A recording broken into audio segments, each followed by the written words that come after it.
Hello Internet, Seth Skorikowski, and welcome to Part 9, the thrilling conclusion for our epically sized review/game diary for the Pulp Cthulhu campaign, The Two-Headed Serpent. Today's nail-biting episode will cover Chapter 9, Moo. The chapter is very short, only 17 pages, and is going to play out very differently for each individual group out there, just depending on what all they have done during the previous 8 chapters leading up to it. Now, this might be a long adventure, or it might be a short one. For us, it was pretty short relatively. It only took us 6 hours to complete. Let's be honest here, that was completely due to Boba being a badass tracker. No argument there.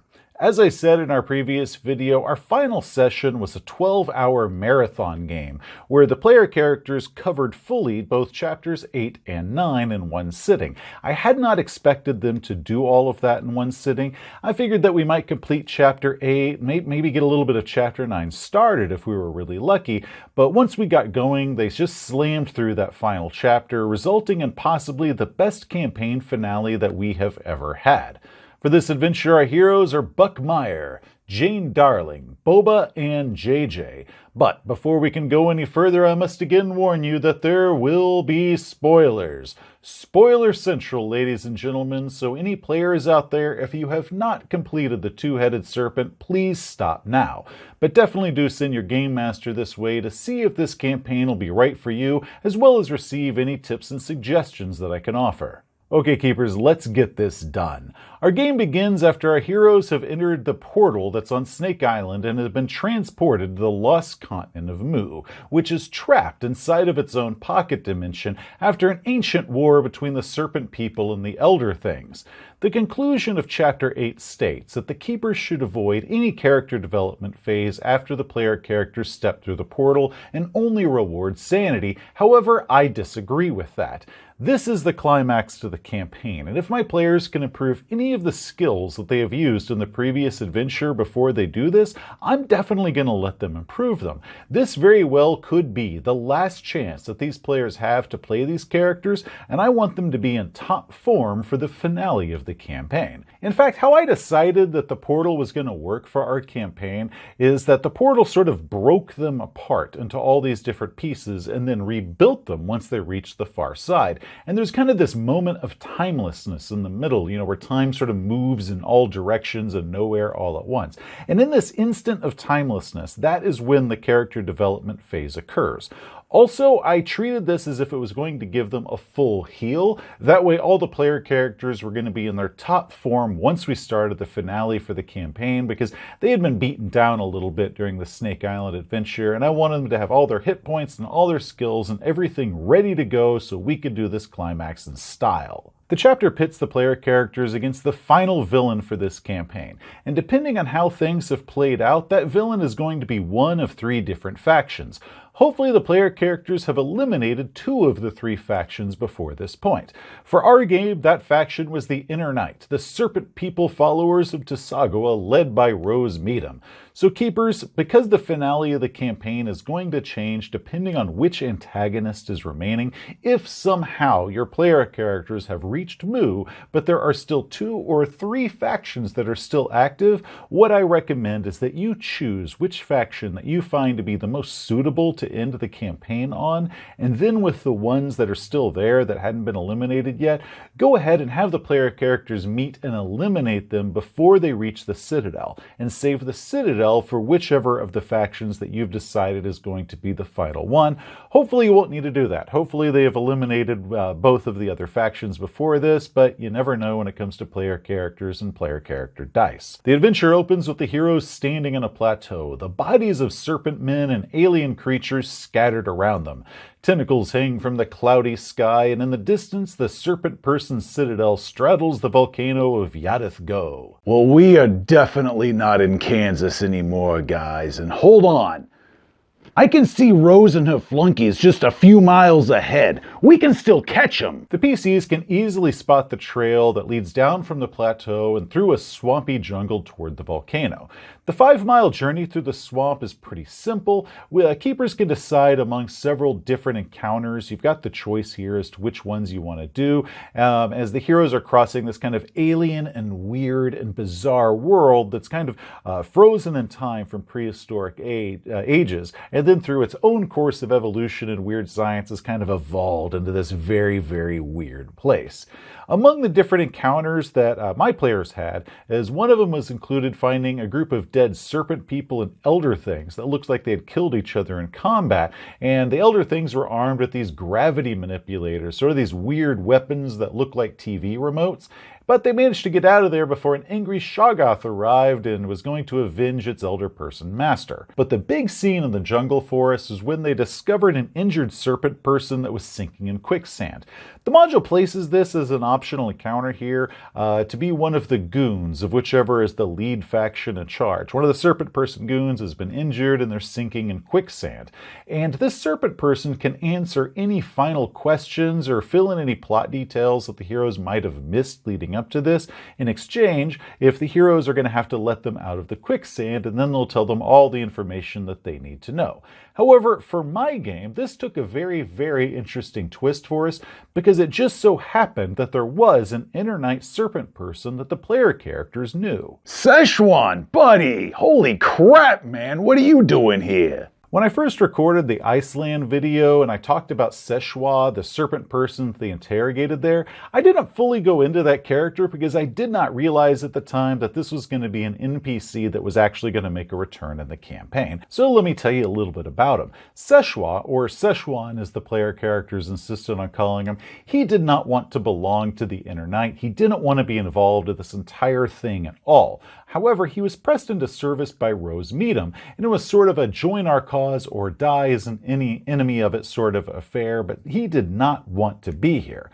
Now, because the player characters let Szechuan live when they met him in Iceland, he was very grateful to him for that. So grateful that when a scene happened where 3 of the player characters were hanging off of kind of a crumbling rock bridge over a river of lava, he actually helped one of the player characters back onto land before he quietly ducked off and made his escape. But he left the player characters on good terms with the player characters, and he had promised them before he had made his escape that he was going to flee and never join the Inner Knight again. Which is why I ask, what are you doing here? You said you were going straight. He told him that he had tried to escape, but Rose Meadham wouldn't let him go, and he sincerely did not want to be here on Mu because he thought it was weird and dangerous, and he just really wanted to go back to Earth.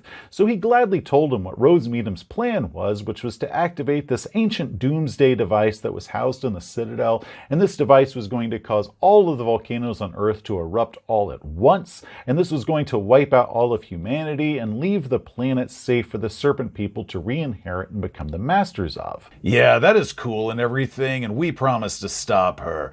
But tell me where this lab is so I can get this fixed. Tell us that, and I will let you go. Szechuan told the player characters everything they needed to know once they let him out of the muck, and then he raced back to the portal to get back to Snake Island and leave Mu forever. Now, as the player characters get closer to the volcano, they're going to encounter this raging battle. The Elder Things of Mu, seeing that the Citadel is no longer out of phase, have mounted an attack against it, and they're fighting all of the serpent people that still reside on Mu, and they're trying to destroy this ancient Citadel before the Doomsday device can be activated. Bypassing the battle, the player characters headed up the mountain, and they passed through a crowd of these living statues, hundreds and hundreds of creatures that had spent too long in the presence of the elder god Gantanathoa, which is the entity that lives inside this volcano, and he has the power to petrify flesh just by this flesh being in its presence. So the player characters are going to have to hurry before something like that happens to them. Now, the entrance to the Citadel is very easy to find, but the problem is that the Citadel has spent millennia out of phase and is impossible for anyone to enter or leave.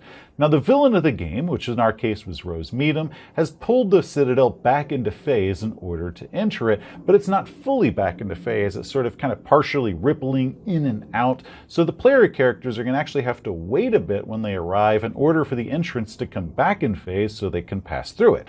While they were waiting, they encountered an elder thing, which they then had to fight and do battle with, and once they were able to enter it, the problem was they had spent so long near the edge of this volcano that the power of Ghatanothoa had partially petrified their flesh, so chunks of their skin and muscle had hardened into leather, and it was making it difficult for them to move and kind of painful for them to do it. Now, the module never says how the Citadel was brought back into phase, just that the villain brings it back into phase, or at least partially back into phase. So my idea here is to say that it was done through the power of the Serpent Scepter. The campaign makes a big deal about the Serpent Scepter, but it really doesn't do all that much, and I don't think it's worth the big deal that they make about it. So what you could say is that the Serpent Scepter is actually the key to opening up the Citadel again, and that's why the villain has been needing the Serpent Scepter to do it. However, maybe because it had been out of phase so long that it couldn't be taken out of phase all at once, or something went wrong and now it can't be fully back in or out of phase just due to the age that it's been in this state. Now, if for some reason in your own campaign the villain does not have the Serpent Scepter, but the player characters have it, then that's easy to bypass. All you do is say that the bad guys have some sort of a bad copy of the Serpent Scepter, kind of like the copied Staff of Ra from Raiders of the Lost Ark, and then just say that because it was a bad copy, they weren't able to bring the Citadel fully back into phase, but because it's now screwed up, the player characters either don't know the ability of doing it with the Serpent Scepter, or it's just no longer possible to bring it fully back into phase, and now it kind of ripples in and out in sort of a cool effect like that. Now, the Citadel itself is pretty awesome. It is a sci-fi city that is straddling a volcano, and it's drawing its power from the elder god that lives inside this volcano. However, because the Citadel has spent millennia cut off from the outside world, not just the rest of the world, but the rest of Mu. It's only been, everything inside this building this whole time. Everything has gone really, really weird and begun decaying in interesting ways. The once proud serpent people who live there have now degenerated into these kind of small idiot creatures that are all residing around. They don't know how to operate anything that's around them. A lot of different things around here are broken, doors aren't opening, and different things aren't working right. And this is all overseen by this artificial intelligence supercomputer that's actually gone insane over this time. So the Citadel itself is a lot like the role-playing game Paranoia, but with snake people instead of clones. Keepers really paint the mood of this place. Not just the decay, but also the groaning and the rending of metal, the shifting floors and the distant explosions as the elder things are attacking this from outside. Because the Citadel is so huge, and to avoid this just turning into some sort of dungeon crawl adventure, traveling through the Citadel is just done as a series of locations. And using tracking rolls, the player characters are going to follow the path of the villains through 5 different locations in order to reach the final location of the command center. Now, if they fail a track roll along the way, that doesn't mean that they lose the trail, but they're just going to encounter something there, and after that encounter, they could then pick the trail back up. So it's going to require 5 different tracking rolls, but all of these locations that they provide are very cool, and the different encounters there can be a lot of fun. Now, one complaint that I do have is with the layout of the locations and the encounters inside the book. They're separated inside the book, with the encounters appearing before the location descriptions. For example, the food hall location is described on page 231, while the details of the food hall encounters are on page 230. This feels very awkward to me, with an unnecessary amount of page flipping required, so keepers be warned and prepare accordingly. Now, in our game, we didn't use any of the major encounters that appeared inside the Citadel as they were traveling through it, and that's because Boba's specialty is tracking. That is his special ability, and he didn't miss a single roll as the heroes raced through the Citadel. However, before they reached the end room, Jane said, "Hey guys, that street sign back there said the repair shop is that way. I need to go there and get this fixed." Taking a quick tour to the workshop, which is the 6th location, it's the only one that's actually not on the straight path in order to the end, they discovered the biolabs where they had all the machinery there that could repair their bodies. Buck, being versed in weird science and also having all of the related skills, took control here, and he loaded all of the heroes one at a time into the various machines. I decided that he was going to have to make separate roles for each individual player character that did it, and he was going to get, bonus dice after the first time it went right because he was figuring out how this machinery worked, but because everyone's DNA is individual and specific, he had to recalibrate it for everybody, and he made all of his roles, curing all of their partial petrification that they had endured trying to get into the Citadel, and he returned Jane back into her human form. Oh, yes. Now, let's go kill this bitch. The only hitch here is that JJ, while appearing normal from the outside, became infested with biomechanical worms that would repair his body. They are beneficial to him, but once he figures it out, it could be a bit unsettling to discover. Keepers, depending on which villain is in charge, the repair labs could become a very important part to your campaign. Both Joshua Meadham and Tyrannish's plans required to use those labs in order to make a bunch of biomechanical flies in order to distribute some sort of drug around the Earth. For Joshua Meadham, it's going to be an intelligence-destroying drug that turns humanity into a servile race for the Serpent People, while Tyrannish is going to try to turn all humanity into Serpent People hybrids and eventually into Serpent People.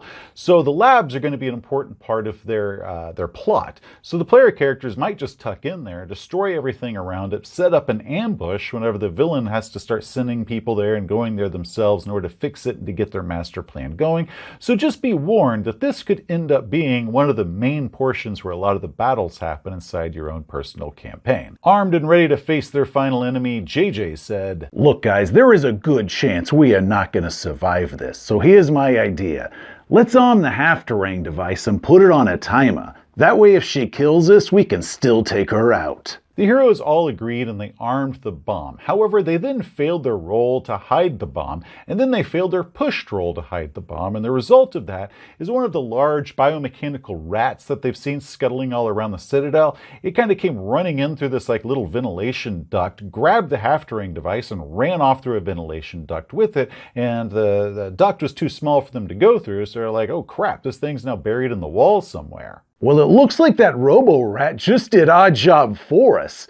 I am sure there is no way that this is going to come back to bite us in the end. Healed up and ready for battle, the heroes charged off to the finale.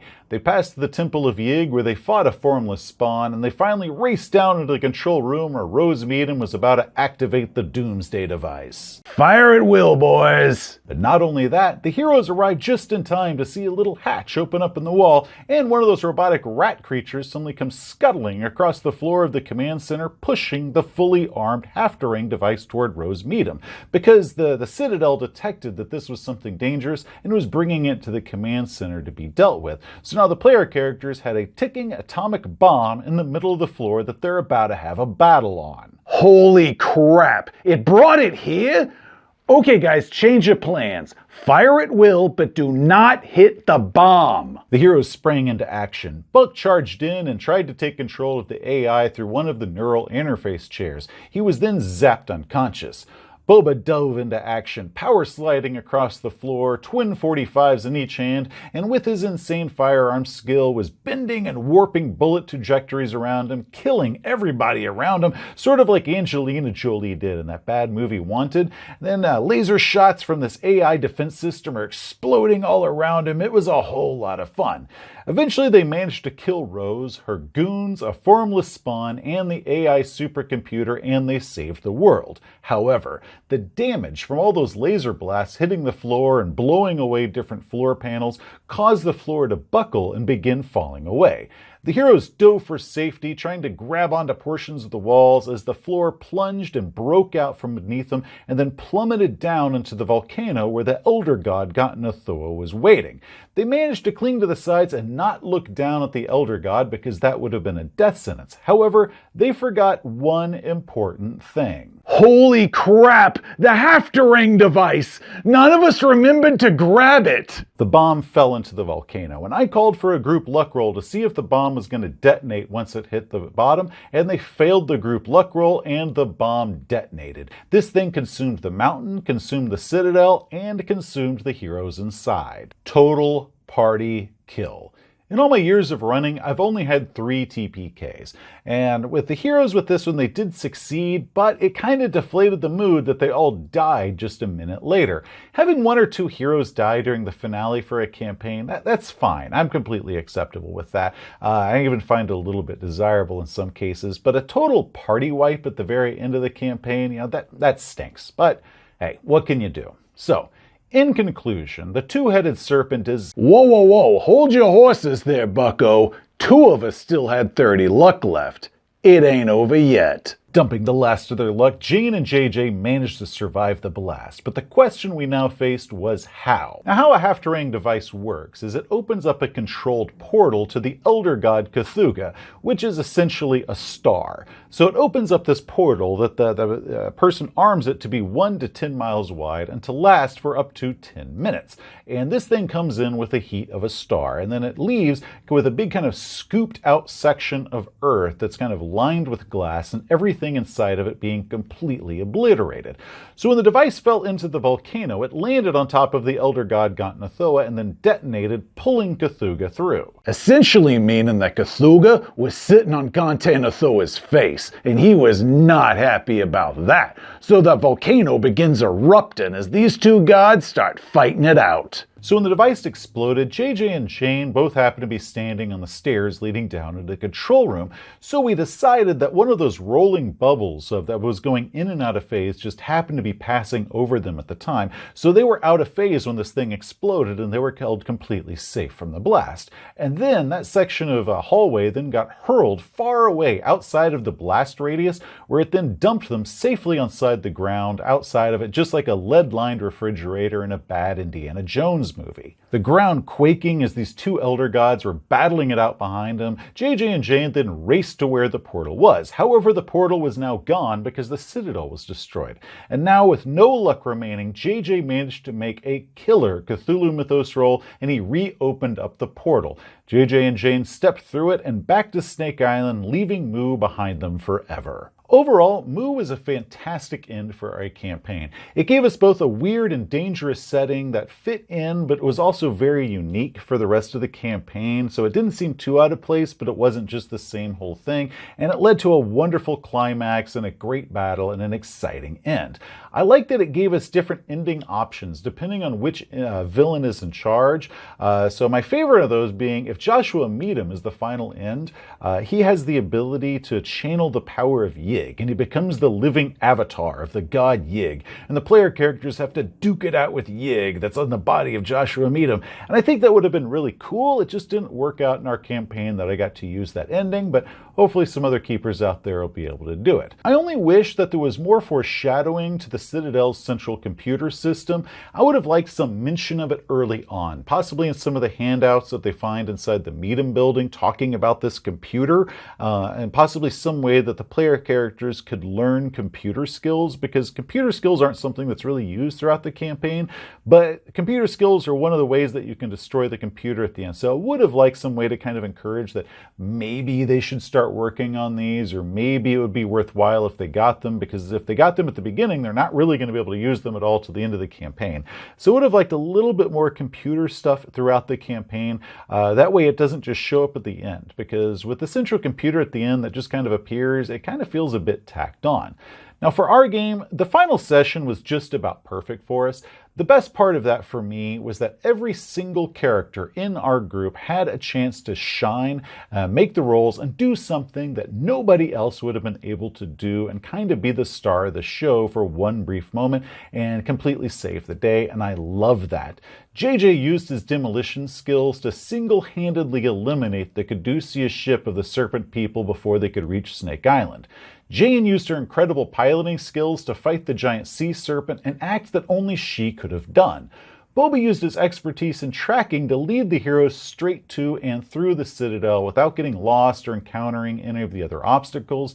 And Buck used his abilities with mechanics and heavy machinery and weird science to repair all of the injured heroes, including returning Jane back to her human form. Having just a moment where every PC in the game gets to shine, let alone pull it off as perfectly as they did, that's extremely rare, and for me, that was an absolutely perfect way for us to end the campaign. I really couldn't ask for anything more than that. Yeah, I love it when a plan comes together, but I gotta know, what happened to the heroes after they returned to Snake Island? Oh, I am glad you asked. JJ returned to the US working as a fishing guide until he was busted for using dynamite in 1938. He was recruited by Delta Green in 1941. His record with Delta Green is still classified. The biomechanical worms in his body were never removed. Jane remained in South America for several years, taking part in Aloha Wanderwell's 1935 expedition. She joined the Flying Tigers in 1941 and the OSS in 1943, working as a spy. The government denies all knowledge of her involvement. Philip Snake Charmer Connors inflated his role in the affair to secure a cushy job as a handler position in P Division, later called Delta Green. He is on record as losing more field agents than any other handler in the history of the agency. Szechuan, aka Szechuan, lived happily on Snake Island until growing bored in 1974. He returned to civilization and, using his consume likeness abilities, entered politics. He has served continuously as your representative since that time. He appreciates your vote even if you don't realize that you're voting for him. Overall, we had an absolute blast with the Two-Headed Serpent. It took us 8 months and approximately 90 hours worth of game time in order to complete the whole thing. In my opinion, that makes the price tag more than worth it. Keepers, if you do pick up the hardback, I still encourage you to get the PDF for it just to get easy access to print up all the handouts. If you buy the hardback directly from Chaosium, they add the PDF for free, so that is a screaming deal. Now, one criticism that I have about the PDF is that my computer had a lot of trouble with it, and it would occasionally lock up and I'd have to close out Adobe and open it back up in order to read the PDF. I think it had to do with the number of layers involved in it, but I'm not really sure, and Chaosium might have fixed it since then. I got my PDF right when the scenario came out, so it's a year and a half old. They might have done some updates in that time, but that was a problem that I regularly had to deal with. No big deal, but it was annoying, so keepers be warned. Also, if you get the PDF, there is a map and handout pack that comes with it. One problem with the handouts is that it does not have all of the New York Caduceus handouts, so keepers, just print that up out of the regular PDF, but it's not going to be in the handout map pack that comes with it as just an accessory. The campaign starts out with a bang and just keeps going. My favorite chapter was New York. I like the slow burn of it and how we kind of build on it between the different adventures until it launches on its own adventure. Oklahoma was my least favorite. I felt that it was a great Call of Cthulhu scenario, but it caused the pulp game to lose steam. The hardest to run was Calcutta.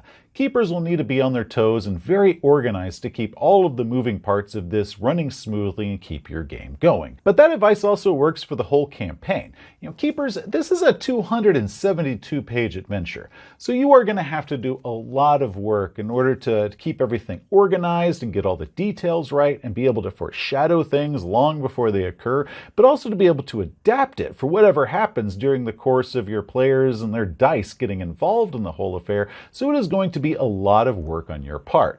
But for us, it was more than worth it. So in conclusion, if you are looking for a fun, action-packed campaign with intrigue, betrayal, and globe-hopping adventure, I highly recommend the Two-Headed Serpent. Hey, thanks for watching. If you enjoyed this series, please give us a thumbs up. If you want to see some more of our videos, such as game reviews or how-tos, just hit that subscribe button. Till next time, heroes, you have a great day. But then the mass of people started transforming into 5 Loigers.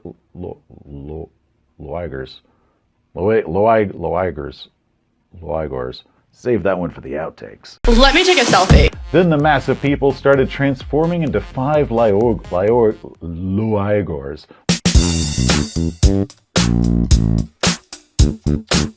Then the mass of people started transforming into 5 Loigers. 5 monsters whose names I can't pronounce. Now the good news is that we're on a quest to stop the... Goncalves then went out of his way to tell us that the worshippers of Yig are not evil, and that we should... And that's when we know that we had been made. Get your words right. Loigers,